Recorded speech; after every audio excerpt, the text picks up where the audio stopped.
Israel aprobó este viernes la primera fase del acuerdo de alto el fuego en Gaza y la liberación de los rehenes, con el objetivo de poner fin a 2 años de guerra con el movimiento terrorista Hamas, conflicto que ha devastado el territorio palestino también. La oficina del primer ministro Benjamín Netanyahu confirmó que el borrador final fue firmado en Egipto por todas las partes implicadas. La portavoz del gobierno explicó que el borrador final de la primera fase se firmó este jueves en Egipto por todas las partes para liberar a todos los rehenes, y añadió que el ejército israelí se replegará hasta la línea amarilla, lo que le permitirá mantener el control de aproximadamente el 53% de Gaza. Según el plan, todos los rehenes vivos o fallecidos serán liberados 72 horas después, es decir, puede ser el lunes o el martes. Estados Unidos enviará 200 militares al Medio Oriente para supervisar la tregua entre Israel y Hamas, junto con fuerzas de Egipto, Qatar, Turquía y posiblemente Emiratos Árabes Unidos. El acuerdo se basa en un plan de 20 puntos impulsado por el presidente estadounidense Donald Trump, que contempla la liberación de los rehenes israelíes a cambio de la excarcelación de unos 2.000 prisioneros palestinos, incluidos algunos que están condenados a cadena perpetua. El negociador jefe de Hamas, Khalil al-Hayya, aseguró que el grupo obtuvo garantías de los mediadores y de la administración estadounidense, confirmando que la guerra llegó a su final. Sin embargo, la incertidumbre persiste sobre el proceso del desarme del movimiento Hamas y la creación de una autoridad de transición que gobierne la franja de Gaza. Hamas ya rechazó que el enclave sea administrado directamente por el presidente Trump, aunque el dirigente republicano adelantó que el desarme será parte de una segunda fase del acuerdo. Trump también recalcó que su prioridad inmediata es el regreso de todos los rehenes, mientras se avanza en la estabilización política y la reconstrucción del devastado territorio palestino.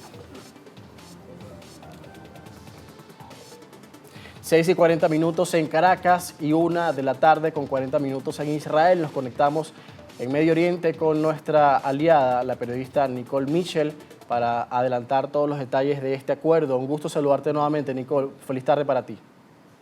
Muchísimas gracias, José Enrique. También para nosotros desde aquí, Israel, hacia Venezuela.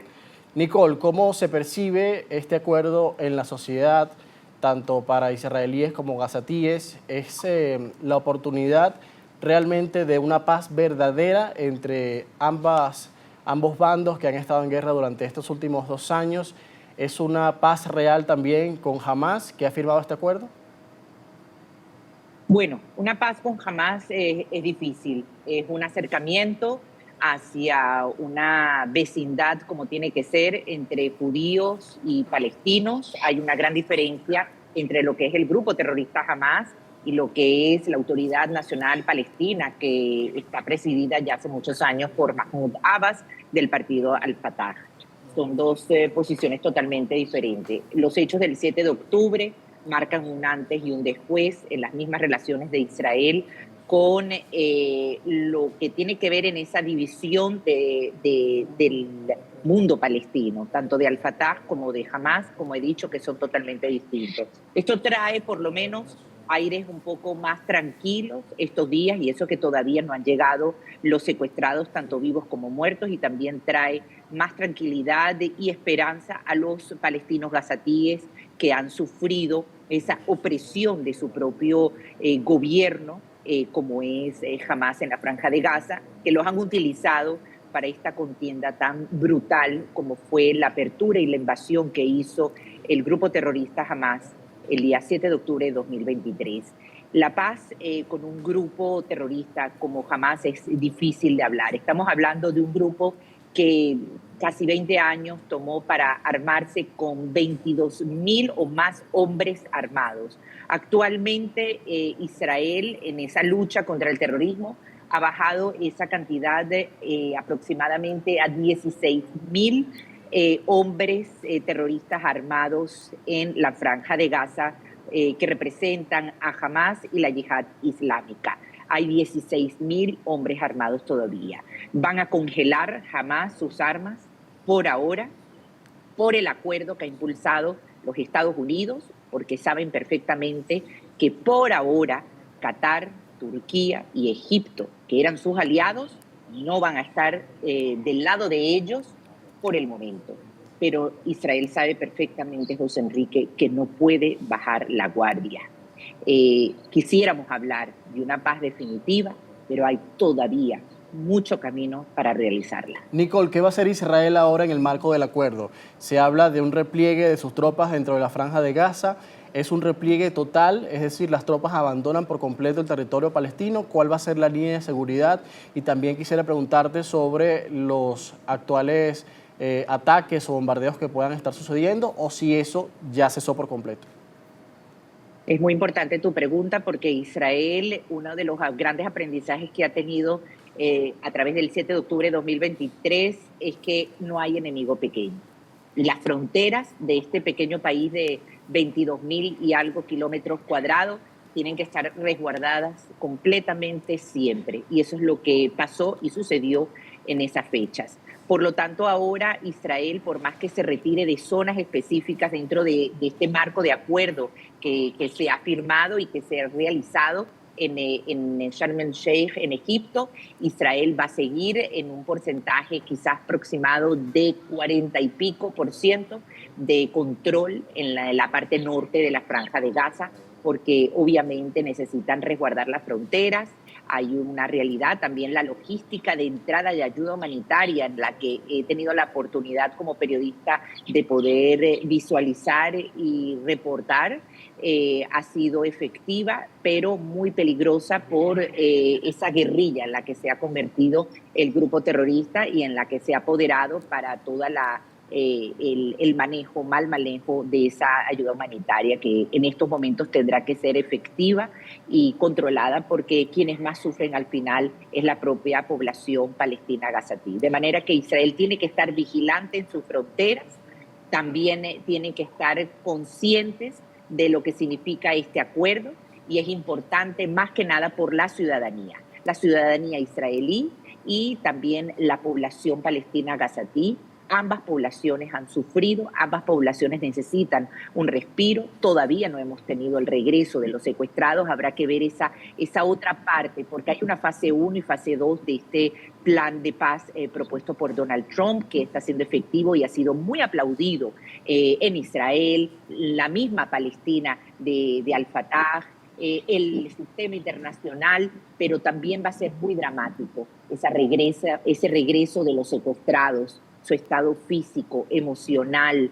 Hay cuerpos de los secuestrados que no van a estar presentes porque están quizás en fosas comunes. Se ha creado una comisión de Israel con Qatar y con Egipto para buscar esos cuerpos que están en lugares que no se saben exactamente, pero posiblemente, como he dicho, en fosas comunes, en toda la franja de Gaza, en la Gaza profunda, donde ha estado el conflicto. De manera que la situación continúa, la celebración quizás es porque son 2 años muy difíciles para ambas poblaciones, tanto para los palestinos como los israelíes, pero tiene que haber una estabilidad y eso va a tomar muchísimo tiempo.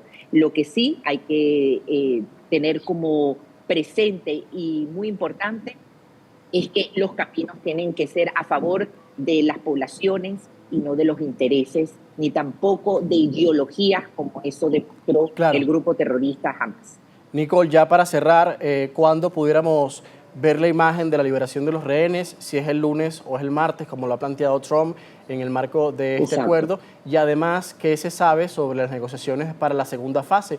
Porque mucha gente se pregunta, quizás se aprobó la primera, pero puede estar jugando alguna de las partes con el tiempo y luego esto pueda volverse también más difícil de alcanzar en el marco de que se mantenga, se detengan las hostilidades de forma permanente para preservar la paz en el territorio palestino, que pueda entrar la ayuda, que se puedan liberar los rehenes y se cumplan los objetivos del marco de este pacto. Exactamente. Bueno, lo principal ahora es esta fase número 1, está justamente entre lunes y martes. Tampoco nosotros tenemos una información exacta, pero sí se va a realizar. Ellos han pedido jamás 72 horas porque la logística es muy complicada. Estamos hablando de casi 20 vivos y el resto, porque son 48 en total, están muertos. Y también entre los muertos, secuestrados que van a regresar, hay que ver en qué situación los van a regresar. Esa otra. si van a ser en ataúd, si van a ser en bolsas plásticas. Es muy complejo la logística y hay cuerpos que, como he dicho anteriormente, no han sido resguardados por parte de Hamás, no se saben dónde están y es una agonía para la familia y está dentro del acuerdo que tienen que regresar los 48. También se espera posiblemente, no está confirmado, quizás la presencia del presidente Donald Trump en Medio Oriente, en Egipto y por supuesto quizás se habla, es algo que hemos oído por aquí y por allá, aquí en Israel, que pueda recibir a los secuestrados. Eso es una situación que todavía está muy pendiente. La fase número 2 tiene que cumplirse mediante la fase número 1 se cumpla. También está la liberación de los terroristas que han estado en las cárceles israelíes. Por supuesto, jamás pedía la liberación de Marwan Barghouti, que no va a ser posible porque es el terrorista número 1 y más sangriento que ha tenido entre los tantos el grupo terrorista y que está aquí en las cárceles israelíes. Y también una de las peticiones que ellos hicieron y que Israel no ha cedido es los cuerpos de Yahya Sinwar y de su hermano Mohamed Sinwar, que son, como sabemos, los artífices del 7 de octubre de 2023.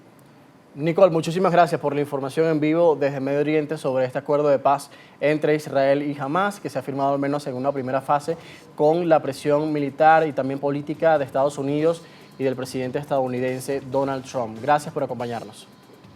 A ti, José Enrique, y esta devolución tiene nombre en hebreo Derech Eretz, que significa camino al Estado. Bueno, interesante entonces también saber esa denominación y poder conocer en este momento lo que está pasando justamente en la población palestina y la población israelí, con la percepción de optimismo, de entusiasmo que tienen ahora al ver este acuerdo y ver terminada esta guerra muy devastadora con un alto costo humano para ambos bandos en estos últimos 2 años. Además, la ONU en las últimas horas ha declarado también que tiene un plan para los primeros días después de que comience a establecerse este acuerdo y se permita la entrada masiva de ayuda humanitaria. Recordemos que allí el organismo ha dicho que hay riesgo de hambruna en la población. También en el marco de esto, el gobierno de Israel ha declarado que esto se ha logrado gracias a la presión militar de sus tropas y también a la presión política y diplomática que ha establecido Estados Unidos con sus aliados en Medio Oriente, exactamente Qatar, Egipto, Arabia Saudita, también Emiratos Árabes Unidos, Turquía en el sur de Europa y la parte asiática. Y bueno, una mezcla de importantes aliados estadounidenses que están de acuerdo con el fin de la guerra y también con el acuerdo de 20 puntos que ha planteado la administración de Donald Trump. Ya veremos entonces este fin de semana qué otras noticias salen para el lunes también entregarles un informe completo respecto a la implementación del acuerdo. Son las 6:51 en Caracas, a la pausa y en breve más de Primera Página.